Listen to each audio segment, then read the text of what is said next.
చేసెనమ్మా. అంతలోనే తెలవారిపోయెనమ్మా. ఆ కన్నె కలువ కల కరిగిపోయెనమ్మా.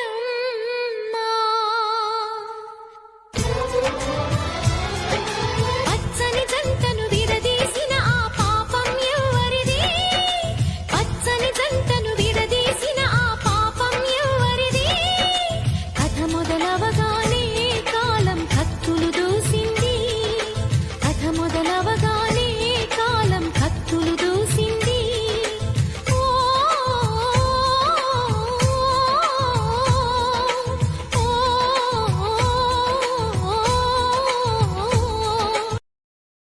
Download ShareChat.